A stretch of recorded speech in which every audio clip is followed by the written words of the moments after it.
سیالکوٹ کو شہر اقبال بھی کہا جاتا ہے۔ سردار گنڈا سنگھ ایک اصول پسند، تعصب سے پاک اور سخی انسان تھے، جسے بعد میں قبضہ مافیا کھا گیا۔ یہ ایک ستم ظریفی ہے کہ سیالکوٹ میں سردار گنڈا سنگھ کی کوئی یادگار موجود نہیں۔ ایک بھی شخص ایسا نہیں تھا جس نے عملی طور پر سردار گنڈا سنگھ اوبرائے کی طرح سیالکوٹ کے شہر کی مالی، ماحولیاتی، تعلیمی اور سماجی مفادات کے لیے خدمت کی ہو۔ وہ پدماوت کا خلجی ہو جسے کہ آدھا پاگل آدھا سنکی دکھا دیا گیا، حالانکہ وہ خلجی ہی تھا جس نے تاتائیوں کو ہندوستان میں داخل نہیں ہونے دیا۔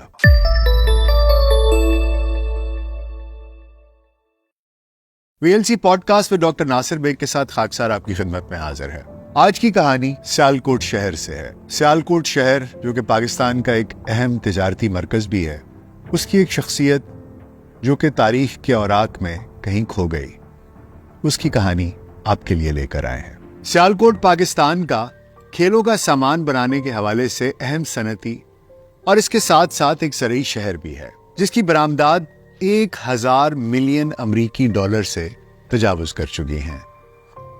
ضلع کا بیشتر رقبہ زرخیز ہے، جس پہ چاول، گندم، گنا، مکئی، جوار، آلو، لہسن اور دالیں کاشت کی جاتی ہیں، جبکہ کئی مقامات پر امرود اور جامن کے باغات بھی دیکھے جا سکتے ہیں۔ سیالکوٹ کو شہر اقبال بھی کہا جاتا ہے، اس لیے کہ یہیں پر اقبال پیدا ہوئے اور یہیں پر انہوں نے اپنی ابتدائی تعلیم بھی حاصل کی۔ سیالکوٹ پاکستان کا 12واں بڑا شہر ہے۔ جنوبی ایشیا کے چند امیر ترین شہروں میں سے ایک سیالکوٹ ہے۔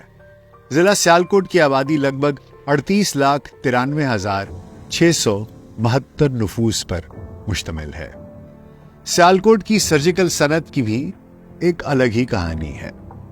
انگریز دور میں یہاں کے مشن ہسپتال کے تمام تر آپریشنوں کے لیے اوزار شہر میں ہی مرمت کیے جاتے تھے، اور آہستہ آہستہ ان کو بنانے کا کام بھی یہی شروع کر دیا گیا، یہاں تک کہ 1920 تک سیالکوٹ کے آلات جراحی پورے بر صغیر میں استعمال ہونے لگے۔ دوسری جنگ عظیم کی بدولت یہ صنعت اپنے عروج پر پہنچ گئی، جب تاج برطانیہ نے اپنی اوزاروں کی مانگ اور اس کی ضرورت کو پورا کرنے کے لیے سیالکوٹ شہر میں سرجیکل انسٹرومنٹس کی مینوفیکچرنگ کے لیے نت نئی تکنیکی آلات اور نت نئی تکنیکوں کو متعارف کروایا۔ جنگ عظیم دوم کے بعد سیالکوٹ امرتسر کے بعد پنجاب کا دوسرا بڑا صنعتی شہر قرار پایا۔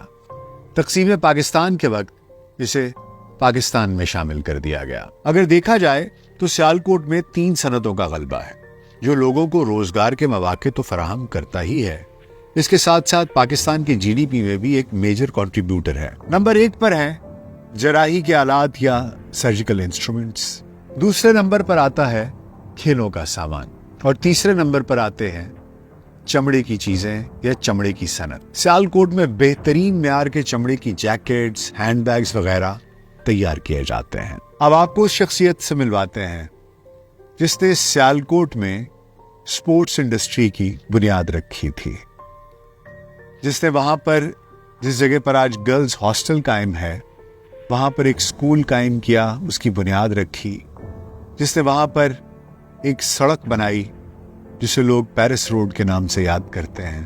اس شخصیت کا نام ہے سردار گنڈا سنگھ اوبرائے۔ سردار گنڈا سنگھ اوبرائے کی سیالکوٹ کی تاریخ میں وہی حیثیت ہے جو لاہور کی تاریخ میں سر گنگا رام کی ہے۔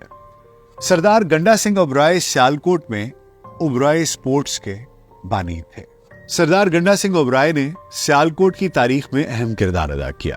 انہوں نے اور ان کے بھائی جھنڈا سنگھ اوبرائے نے سیالکوٹ میں سپورٹس انڈسٹری کی بنیاد ڈالی۔ سردار گنڈا سنگھ سیالکوٹ کے علاقے مٹرا والی میں پیدا ہوئے۔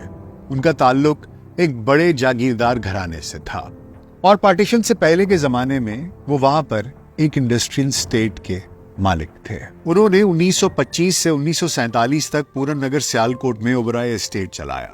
ان کا انتقال سیالکوٹ میں ہوا اور ان کی سمادھی کسی زمانے میں پل ایگ کے کنارے واقع تھی۔ سیالکوٹ میں اوبرائے کا گھر 1901 کے لگ بھگ تعمیر ہوا۔ ان کے گھر کی شان و شوکت ایسی تھی کہ اس سڑک کو لوگوں نے پیرس روڈ کہنا شروع کر دیا، کیونکہ حویلی انہیں پیرس کی یاد دلاتی تھی۔ کہا جاتا ہے کہ جب خواتین اپنے محلاتی گھروں سے شام کی سیر کے لیے نکلتی تو سب سے پہلے سڑک پر خوشبو چھڑکی جاتی۔ ریلوے اسٹیشن کے قریب پیرس روڈ پر اس کی فیکٹری واقع تھی جو کئی ایکڑ پر محیط تھی۔ فیکٹری کا مغربی حصہ پیرس روڈ اور کچہری روڈ کے درمیان واقع تھا۔ یہ اس دور کی سیالکوٹ میں کھیلوں کے سامان کی سب سے بڑی فیکٹری تھی۔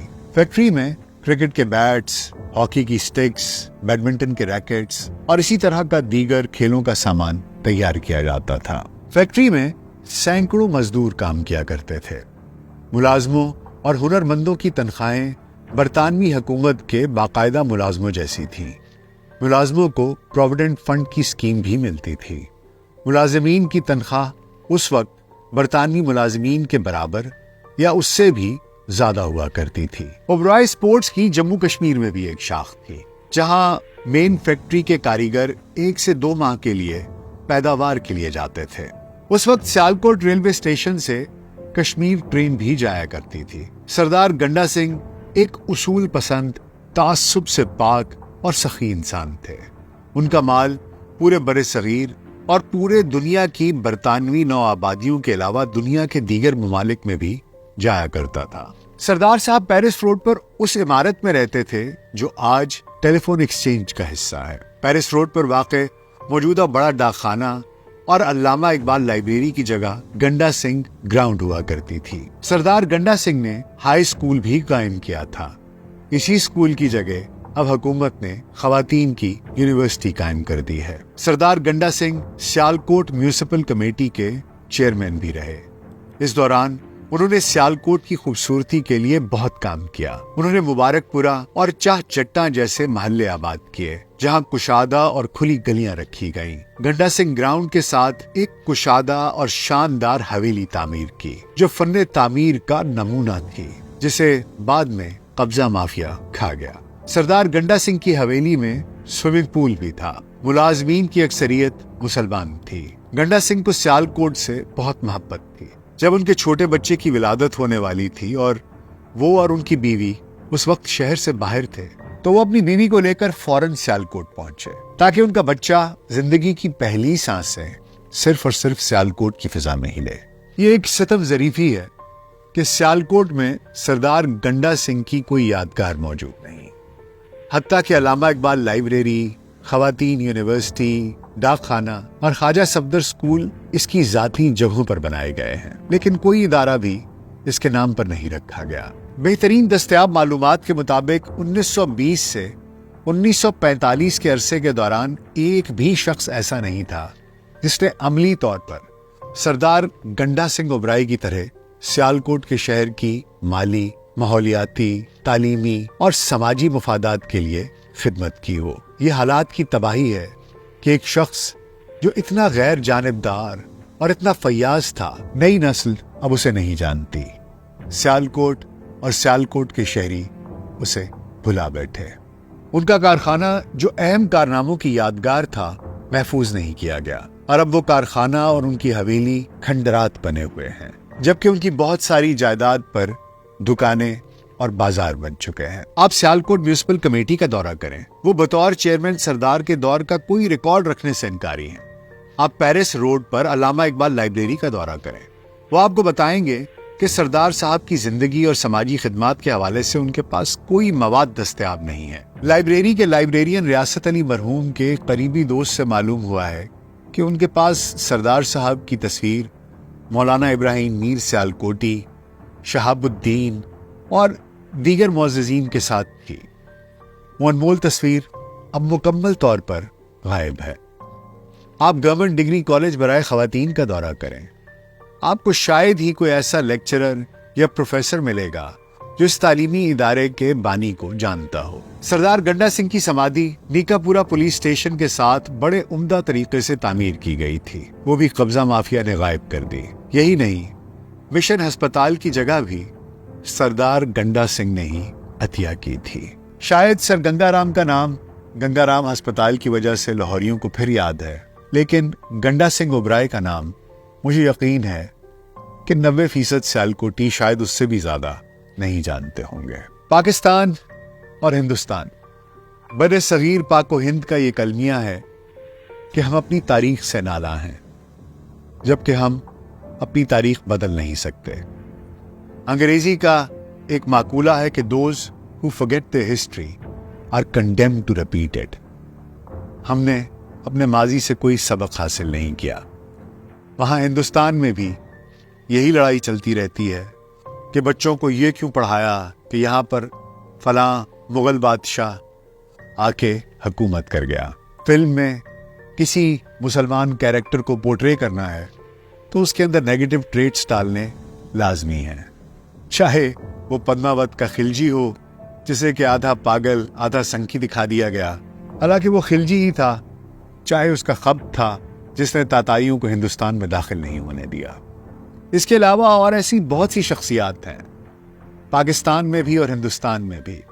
ہم نے اپنے شہروں کے نام بدل دیے کیونکہ ہم تاریخ سے کوئی واسطہ نہیں رکھنا چاہتے۔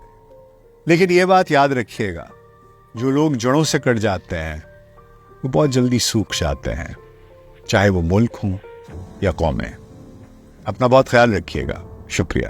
ویلاگ سینٹرل کی ویڈیوز دیکھنے کے لیے ہمارا چینل سبسکرائب کریں اور بیل آئیکن پر کلک کریں تاکہ آپ ہماری تمام نئی آنے والی ویڈیو سے باخبر رہ سکیں۔